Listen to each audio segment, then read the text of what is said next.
Chapter 26, Individual Responsibility. I have referred in a general way before this, when I have been speaking to you, to the fact that each one of you ought to feel an interest in whatever task is set for you to do here, over and above the mere bearing which that task has on your own life. I wish to speak more specifically tonight on this subject, on what I may term the importance of your feeling a sense of personal responsibility, not only for the successful performance of every task set you, but for the successful outcome of every worthy undertaking with which you come in contact. You ought to realize that your actions will not affect yourselves alone. In this age, it is almost impossible for a man to live for himself alone. On every side, our lives touch those of others. Their lives touch ours. Even if it were possible to live otherwise, few would wish to. A narrow life, a selfish life, is almost sure to be not only unprofitable, but unhappy. The happy people and the successful people are those who go out of their way to reach and influence for good as many persons as they can. In order to do this, though, in order best to fit oneself to live this kind of life, it is important that certain habits be acquired, and an essential one of these is the habit of realizing one's responsibility to others. Your actions will affect other people in one way or another, and you will be responsible for the result. You ought always to remember this, and govern yourselves accordingly. Suppose it is the matter of the recitation of a lesson, for instance.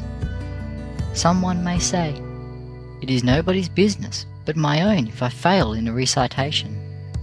Nobody will suffer but me." This is not so.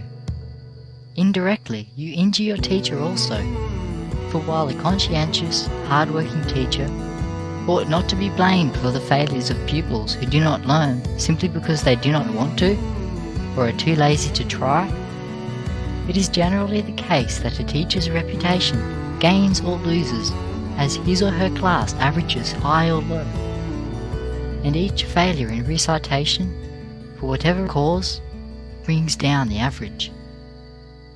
Then too, you are having an influence upon your classmates, even if it be unconscious.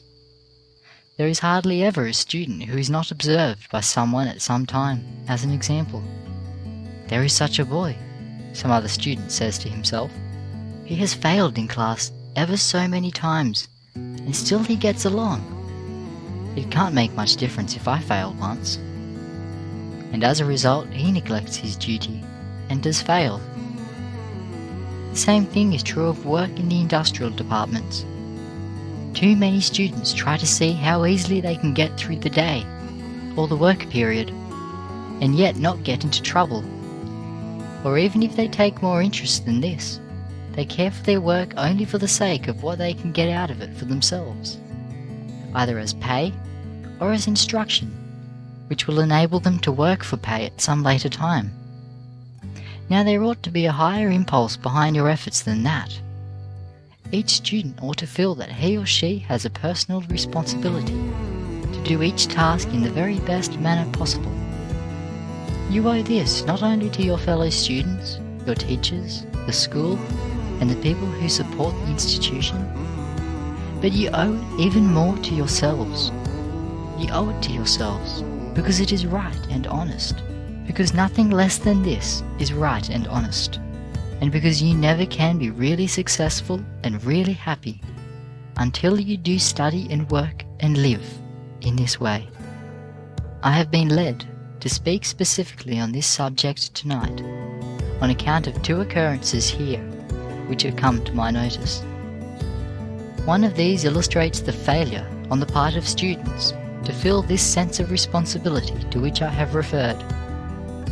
The other affords an illustration of the possession by a student of a feeling of personal interest and personal responsibility, which has been very gratifying and encouraging.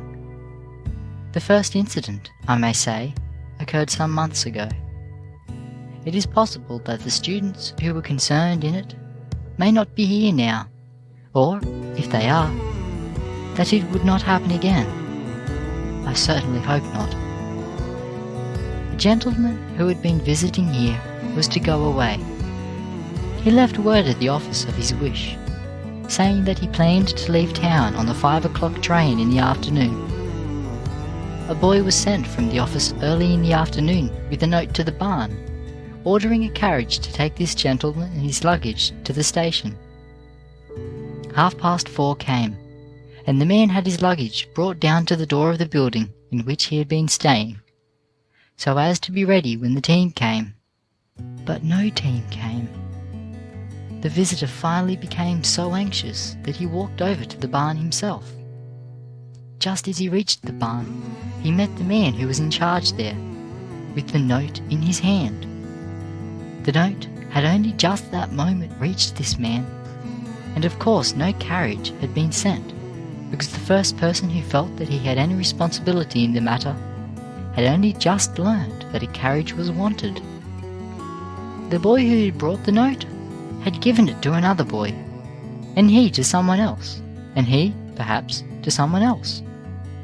At any rate, it had been delayed because no one had taken enough interest in the errand to see that whatever business the note referred to received proper attention.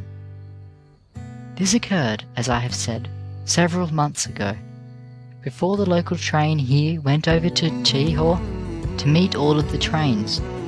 It happened that this particular passenger was going north, and it was possible by driving to Chihor for him to get there in time to take northbound train. If he had been going the other way, though, towards Montgomery, he would have lost the train entirely, and, as chanced to be the case, would have been unable to keep a very important engagement. As it was, he was obliged to ride to Chihor in a carriage, and the time of a man and a team, which otherwise would have been saved, was required to take him there. Now when such a thing as this happens, no amount of saying, "I am sorry," by the person or persons to blame will help the matter any. It is too late to help it then. The thing to do is to feel some responsibility in seeing that things are done right yourself. Take enough interest in whatever you are engaged in to see that it is going to come out in the end just as nearly right, just as nearly perfect as anything you can will go towards making it right or perfect. And if the task or errand passes out of your hands before it is completed, do not feel that your responsibility in the matter ends until you have impressed it upon the mind and heart of the person to whom you turn over the further performance of the duty. The world is looking for men and women who can tell one why they can do this thing or that thing, how a certain difficulty was surmounted or a certain obstacle removed. But the world has little patience with the man or woman who takes no real interest in the performance of a duty, or who runs against a snag and gets discouraged, and then simply tells why he did not do a thing and gives excuses instead of results. Opportunities never come a second time, nor do they wait for our leisure. The years come to us but once, and they come then only to pass swiftly on, bearing the ineffaceable record we have put upon them. If we wish to make them beautiful years or profitable years, we must do it moment by moment as they glide before us. The other case to which I have referred is pleasanter to speak about. One day this spring, after it had got late enough in the season, so that it was not as a general thing necessary to have fires to heat our buildings, a student passing Phelps Hall noticed that there was a volume of black smoke pouring out of one of the chimneys there. Some boys might not have noticed the smoke at all. Others would have said that it came from the chimney. Still others would have said that it was none of their business anyway, and would have gone along. This boy was different. He noticed the smoke, although he saw that it came from the chimney, and if so, was probably no sign of harm. He felt that any smoke at all there, at that time, was such an unusual thing that it ought to be investigated, for fear it might mean danger to the building. He was not satisfied until he had gone into the building and had inspected every floor clear up to the attic to see that the chimney and the building were not in danger. As it happened, the janitor had built a fire in the furnace in the basement for some reason, so that the young man's anxiety, fortunately, was unfounded. But I am heartily glad he had such an anxiety, and that he could not rest until he found out whether there was any foundation for it or not. I shall feel that all of our buildings are safer for his being here, and when he graduates and goes away, I hope he will leave many others here who will have the same sense of personal responsibility which he had.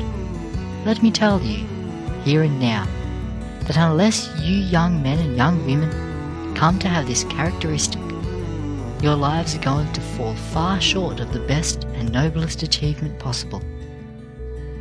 We frequently hear the word lucky used with reference to a man's life. Two boys start out in the world at the same time, having the same amount of education. When 20 years have passed, we find one of them wealthy and independent. We find him a successful professional man with an assured reputation, or perhaps at the head of a large commercial establishment employing many men, or perhaps a farmer owning and cultivating hundreds of acres of land. We find the second boy, grown now to be a man, working for perhaps $1 or $1.50 a day, and living from hand to mouth in a rented house. When we remember that the boys started out in life equal-handed, we may be tempted to remark that the first boy has been fortunate, that fortune has smiled on him, and that the second has been unfortunate. There is no such nonsense as that. When the first boy saw a thing that he knew he ought to do, he did it, and he kept rising from one position to another until he became independent. The second boy was an eye servant who was afraid that he would do more than he was paid to do. He was afraid that he would give 50 cents worth of labour for 25 cents. He watched the clock for fear that he would work 1 minute past 12 o'clock at noon and past 6 o'clock at night. He did not feel that he had any responsibility to look out for his employer's interests. The first boy did $1 worth of work for 50 cents. He was always ready to be at the store before time, and then, when the bell rang to stop work, he would go to his employer and ask him if there was not something more that ought to be done that night before he went home. It was this quality in the first boy that made him valuable and caused him to rise. Why should we call him fortunate or lucky? I think it would be much more suitable to say of him, he is responsible. End of chapter 26. Individual responsibility.